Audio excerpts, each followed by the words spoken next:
Hello, everybody. Welcome to a new edition of Every Ever, a new look here for Every Rocky Ever. If you're watching the video version, finally spent some time and actually made an Every Rocky Ever banner. So there we go.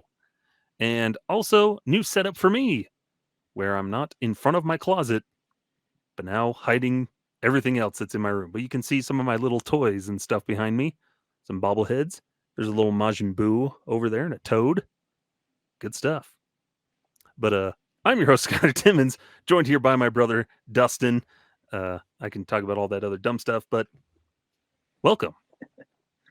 Well, I was going to say, I got an old newspaper clipping of me in college up there, and I don't know, some family. a random globe, and I don't even know. Random assortment of books. But yeah, my clone trooper helmet from Star Wars that still has the batteries in it. The voice modulation does not work. I do not sound like Captain Rex. Dang. But this is Every Rocky Ever, a Rockies podcast, part of the Rocky Mountain Rooftop Network, under the Fans First Sports Network, talking about all things Colorado Rockies and former players, which is the fun thing here for us. And we're always trying to figure out themes for these episodes, and we always throw around a bunch of ideas and figured nice and simple one, just some guys that we like, some of our dudes. To quote my colleague at Purple Row, Mac Wilcox, just guys that we liked. And so we picked up three. One of us picked one, and then we've got a combined one that we both really enjoyed. So we might as well just hop into it, right, Dustin? Yes, sir. And it was trying to like juggle because there's so many dudes, and then I'm getting old, and I throw out a name, and oh wait, we already did that guy. Oh wait, we already did that guy. So these ones I think are a good mixture. Mm-hmm. So we'll go ahead and start with Dustin's pick because he has a little bit more knowledge about this one, as it's one of those guys before my time. He was on the team when I was alive. I just wasn't paying much attention to the Rockies at that time.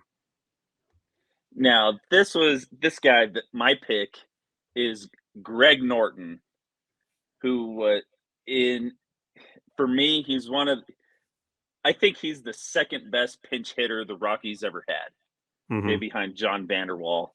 But he was my pick in the 2001 to 2003 season. Those 3 years is like my high school years that I was all about it. You know, they weren't the greatest of Rockies teams, but this guy was fun to watch, especially late in the game. But that was my pick. I'll give us the quick rundown of him, and I'll give you a couple of my deals. But like I said, Greg Norton, pinch hitter extraordinaire, switch hitter, and one of the best switch hitters the Rockies ever had. Played third base and backed up Todd Helton a little bit at first. Wore number 14 for the Rockies. Came out of California, drafted by the Giants in the 1990 draft, and then didn't sign, and then was drafted by the White Sox in the second round of the 93 draft out of the University of Oklahoma. So his career lasted 13 years in the big leagues, played for the White Sox, and then came over to the Rockies in the 2001 season and played 2001, 2002, 2003. And then he went on to Detroit, Tampa Bay, Seattle, and finished his career in Atlanta. But in those 3 years with the Rockies, he solidified himself as one of the best pinch hitters in Rockies history. And that's what I always remember him for, being a tough at bat, and he had some pretty good pop in that bat coming off the bench. He had 3 seasons in his career with 10 plus home runs, only 89 career home runs, but 1999 had 16, had 13 with the Rockies in 2001. 17 in 2006 with the Tampa Bay Devil Rays. So some of that sneaky pop, as it can be often called. What was crazy as far as pinch hitting goes, in 200 at bats, he had 55 hits, 9 home runs, and of course it's he was behind John Vanderwall in a lot of that. But as a switch hitter, how much more effective was he as a pinch hitter coming in? It didn't matter. And we're talking the days we kind of forget how it was before, where they would opposing managers would make pitching changes after one pitch. Mhm. You go to, oh, they got a lefty coming up. We'll bring in the lefty specialist. As soon as he's does his thing, we'll bring back the righty. And so Mhm. it dragged on. But with a guy like Greg Norton, it doesn't matter what was coming up, because against right-handers, he had a 780 OPS, and then against lefties, it was a 655. Mhm. But he had strike discipline, strike zone discipline, and did pretty well against whatever was thrown at him. And I just remember always, anytime he was up, all right, this is going to be a good at bat. I didn't think he was that bad of a defender. He played around, and I remember him backing up uh, Todd every now and then, playing first base. Uh, it just being solid. There was one game where he hit a grand slam in the first inning against the Padres, and that was all the Rockies did that game. But boom, Mhm. he's the one that put him on the board. Yeah, and we've talked about it before, just that difficulty in pinch hitting, how hard it can be. You're coming cold off the bench. Maybe you've been taking some swings down in the tunnel in the batting cage, but be able to come in off the bench and make an impact in limited opportunities. Now that's a tough skill that is probably a dying breed nowadays. The way the game's played with the universal DH, where your pinch hitters, eh, a rare breed, and not so much back in the old days when know, pitchers were hitting, and there was a lot more use for a pinch hitter because you were going to need them to fill up a right in the middle of a pitching change to bridge that gap. And that's one of the things that I miss from the older. Geez, I'm talking like an old timer. This is just what, 2 years, 3 years ago that we got Hmm. rid of the DH, or we got rid of the pitchers hitting the universal DH, Hmm. and you know I always thought that was a fun thing, and the Rockies seem to always have the ability to find that guy on the bench, the Seth Smith, the Jason Giambi, Hmm. the John Vanderwall, Lenny Harris, and Greg Norton types that would, Ryan Spilborgs that could, come in clutch um, late in the game. And we just don't see that anymore. It's kind of sad Hmm. that, looking at his stats with the Rockies, he got in each of those 3 years. He played in 344 games. Hmm. And so that kind of surprised me. It's like, well, of course, he gets his one at bat a game in the eighth, ninth inning, or whatever. Oh, of course he got into that many games. But we see guys on the bench now that guys currently on the Rockies, you see them once every week, once a week. It seems like Hmm. some once every 2 weeks. Yeah.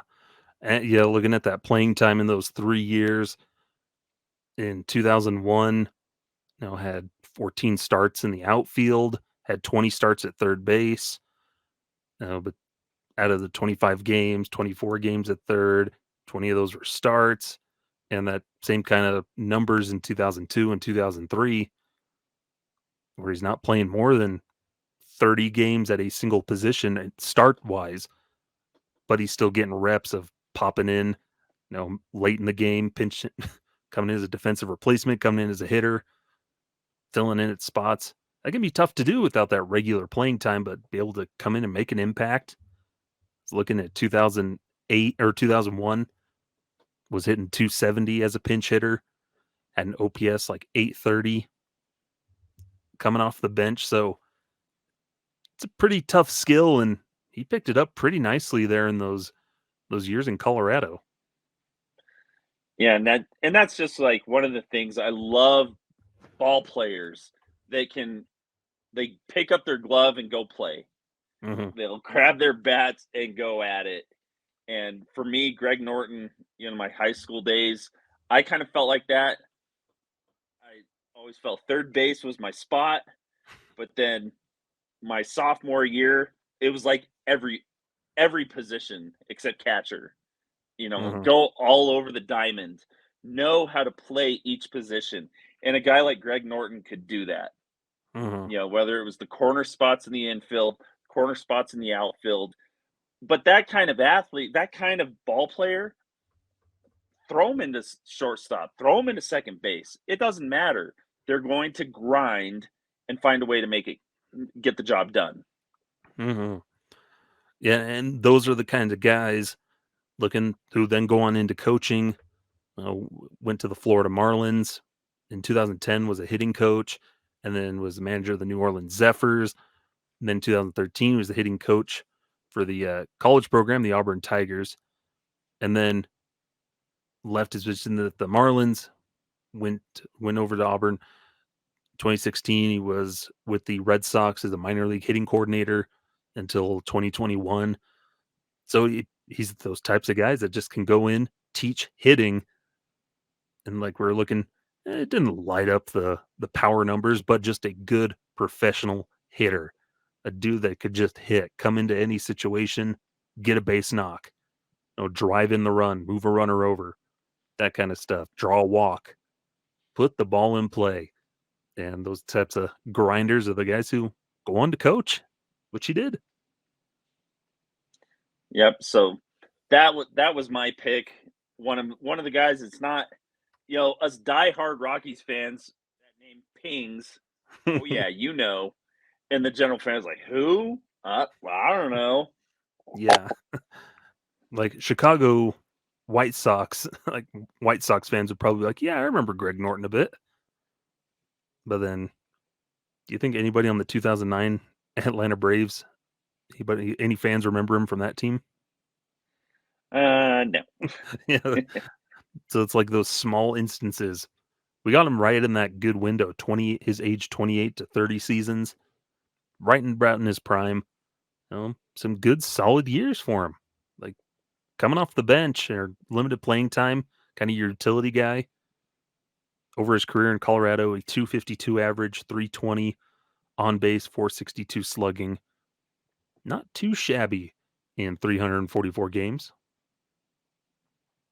Not too shabby at all. And 600 career hits, 89 career home runs. Pretty solid big league career. Hmm. And hey, he even had 5 stolen bases with the Rockies. So Yeah. that was nearly half his career total.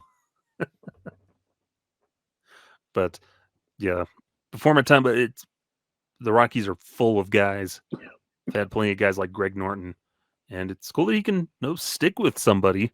That he sticks in your mind. It's like, yeah, he's one of those dudes. But pretty cool. And he's still around on Twitter. I see him every once in a while. I think he follows the Every Rocky account. And so, Greg, if you hear this, we appreciate you. Yes, sir. Hmm. But now, moving on to my quick pick. This is a little bit more of a fun one for me. The baby bull, Willeen Rosario, who we love the baby bull because man, could that kid hit. But in a change of pace, I'll do his quick rundown of William Rosario from but now Dominican Republic, signed with the Rockies as an amateur free agent. Eventually made his debut with the Rockies in 2011, played 16 games. Uh, at the age of 22, debuted a September call-up, September 6th, played through the end of the season. But then things really kicked off in 2012 as a rookie, where he became the primary catcher for the Rockies against all odds. Oof. We'll talk about that in a second. But he ended up playing 5 total years with the Rockies through 2015. That was actually the last of his big league action He had since bounced around with other teams until he around 2019 or so eventually kind of goes overseas. He's found a lot of success overseas in Korea, or down in the Mexican League. Wherever he's gone, one thing's for sure: Wilin Rosario can smack a baseball, and I think that's what a lot of fans remember at a Rosario is, man, that kid could hit. The baby bull could hit. Yeah, this is one that had the universal DH. Mm-hmm. Man, he could have set records. It was just one of those things. There was just no defensive spot for him. Mm-hmm. Man. Yeah, because in 2012, it's kind of that weird area where Ionetta's gone. Torrealba comes back one of those years to kind of serve as a backup to him or to just kind of help him out. Other than that, you're kind of just this weird rotating door of backup catchers who were probably better defensively, but uh, Willeen Rosario's bat was just so much better that he was he's kind of like the what we've been getting out of Elias Diaz, where Diaz is better defensively by far over Rosario, but it's that nice offensive minded catcher with you'll take what you can defensively. And that's really what it was for Rosario. 2012, I believe he set the rookie record. I think it's the Rockies' rookie home run record with 28 home runs. That's probably a catcher's record too for the Rockies by far, but puts up 28 home runs. I believe he led the team in home runs that season in 2012. Solid year, 270 average, 312 on base, 530 slugging. Ends up placing fourth in Rookie of the Year voting. Which, man, I completely forgot where he placed in that year with Rookie of the Year voting. That those offensive numbers carried him.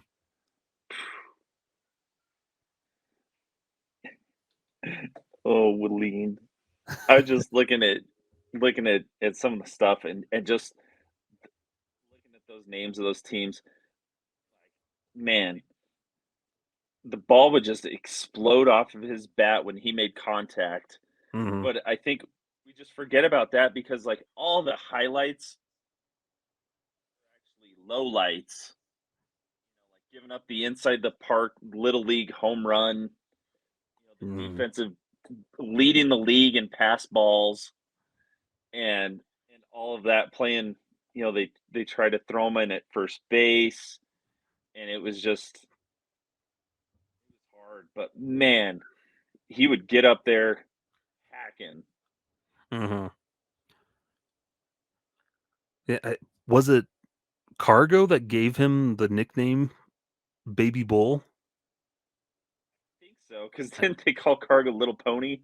Yeah, because somebody had called him Little Pony, and then I think Cargo then coined the nickname Baby Bull down to Rosario, and I just remember the commercials. The old when they did Rockies commercials, they would do the Baby Bull facing off against the Maestro, Vinny Castilla, or the Matador. No, Vinny Castilla, and they'd be kind of facing off in these commercials. So it was nice when they leaned into it. But Yeah, remember, that, Manuel William Rosario. but man, he was a tank. Yeah. He had build. Who reminds me a lot of like looking at him right off the bat is Luis Montero. Hmm. I think of Willeen Rosario, but Montero hasn't gotten to that like in the minors he does, but Willeen at the major leagues could just swing it. In his 5 years with the Rockies, he had a 273 average. Hmm. 71 home runs. You look at splitting as I said for a 162 game average, 26 home runs a year, 87 RBI, four stolen bases, and Mhm. batting 273. That's Hall of Fame stats right there for a catcher. Mhm. Yeah. In 2012, his 28 homers were the most among all MLB catchers that season. He had a pretty good year offensively still in 2013. He almost hit 300 that year. 290 Yeah, average in 2013. Like, man, you look at all these offensive stats and then, you know, it was just his defense was the biggest hindrance.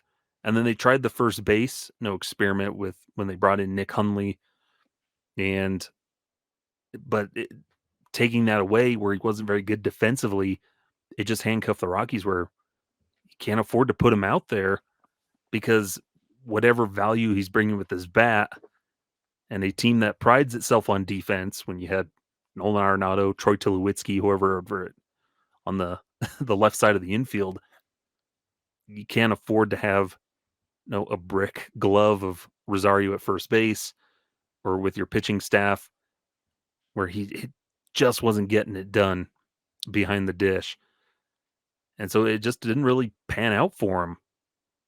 And so it makes you wonder, like, if only, in alternate years, if they had the DH back then, he would have been a prime candidate of, man, he could have been one of the best in the league if he had a DH, which something I always wish the Rockies had done is why didn't they trade him?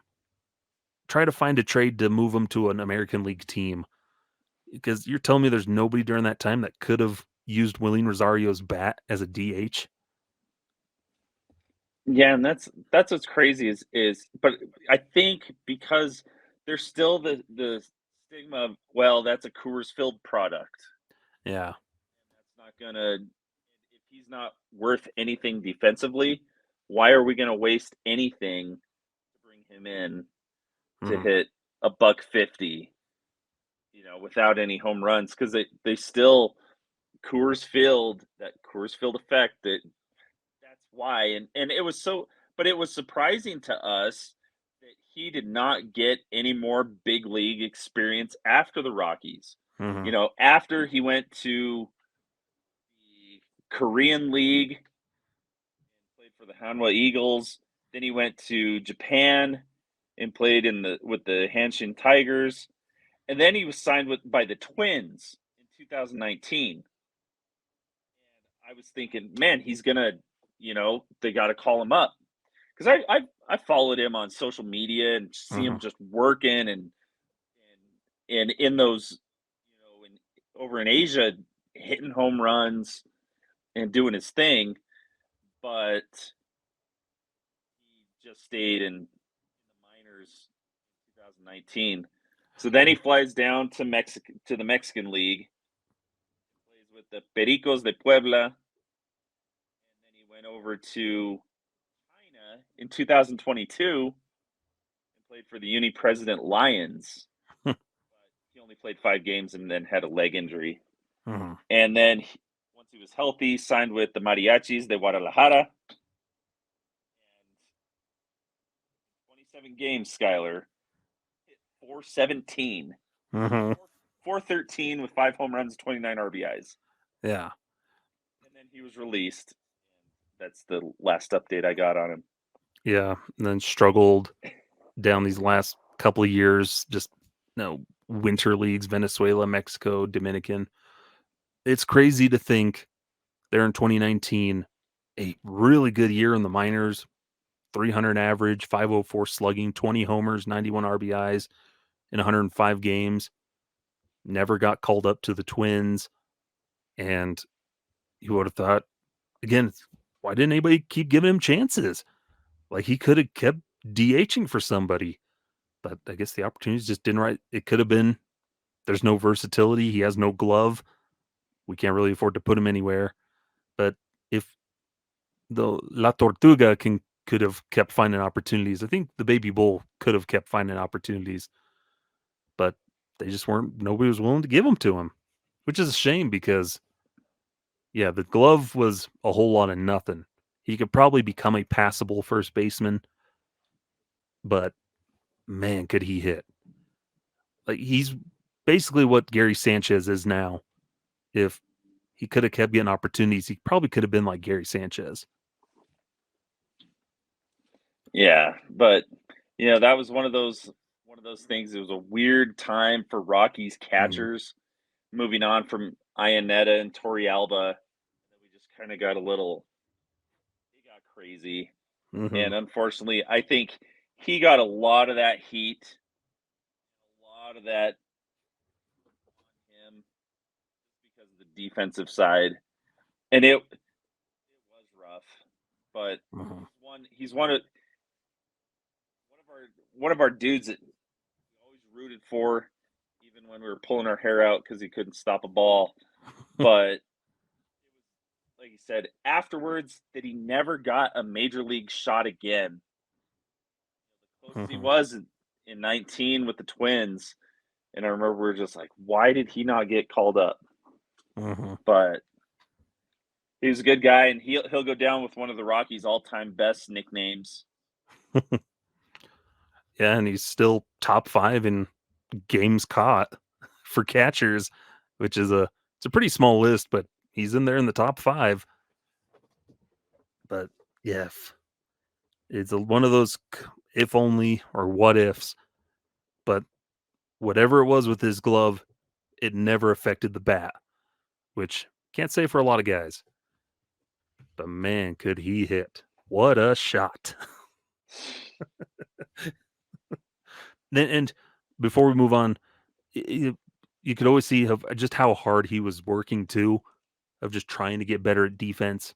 It's not like he wasn't doing anything to get better. Like he was working as much as anybody, and it just fortunately wasn't paying off for him. But luckily, the bat just kept on a rolling. Good old baby bull. Man, could he wallop those things? They would fly. But that's the baby bull. And before we close out here, one last guy that we both liked. We have a soft spot for this utility infielder. I don't know anybody outside of us and maybe Drew Goodman for the Rockies that like absolutely loved this player. But he's one where many of you are probably quite familiar with.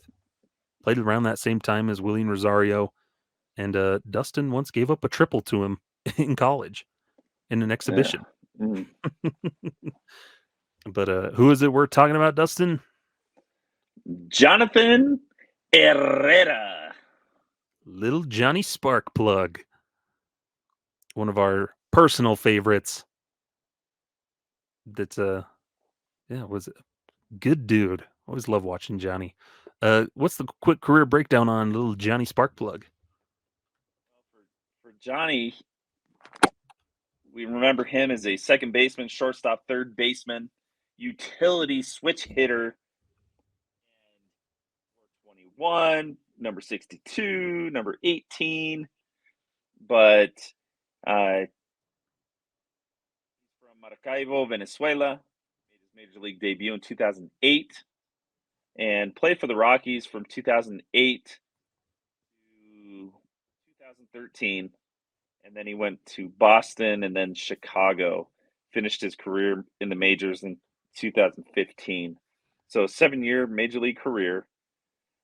And Johnny Sparkplug, one of those guys that this is the Jim Tracy era Hmm. of things, and being the utility guy, he'll go and soft hands fielding, and I always remember him with that smile of his. Hmm. Him and Cargo joking around, smiling, that Venezuelan brotherhood and having a good time. But I do have to say about the triple.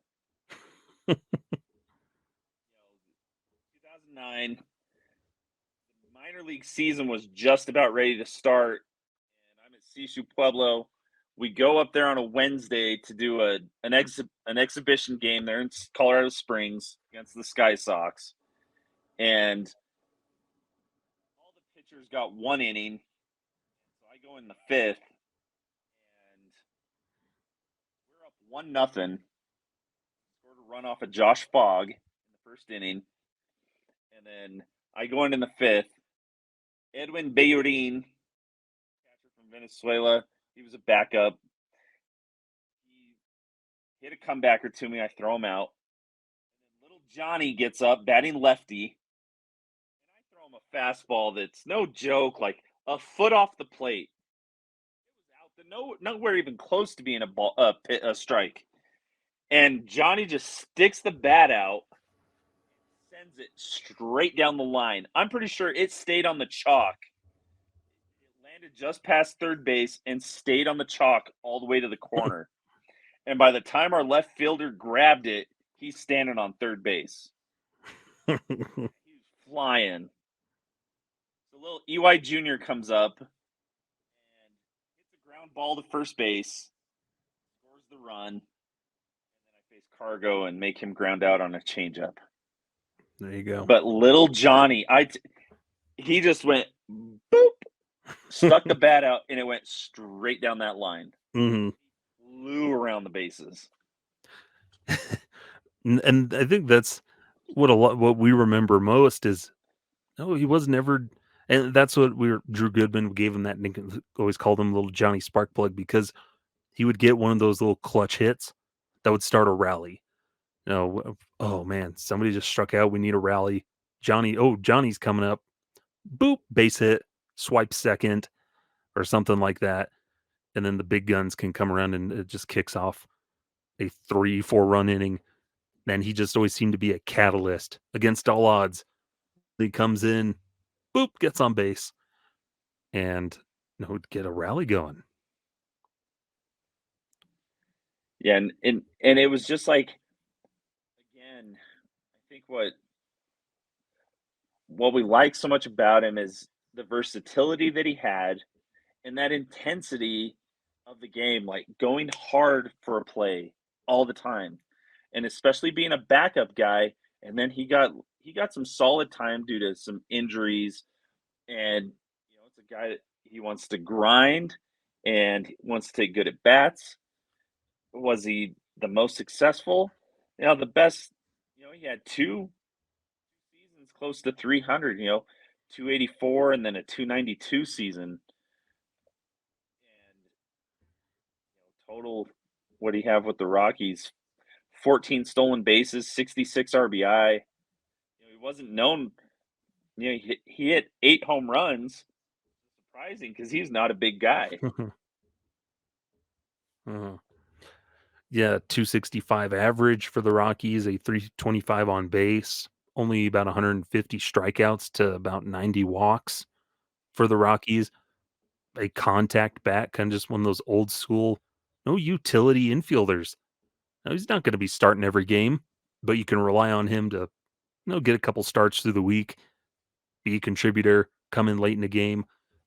Nice. And I like that connection where he and Cargo were good buddies in Venezuela growing up. Like, they were good buddies. And that Johnny was the best player among the kids growing up in the neighborhood leagues, where he's the biggest kid, he's the best player. And then he just sort of stopped growing and everybody else surpassed him.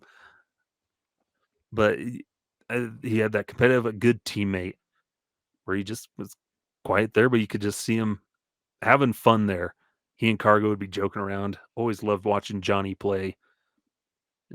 Nice and simple, nothing too spectacular, but just good fundamental baseball a lot of the time from Johnny Herrera.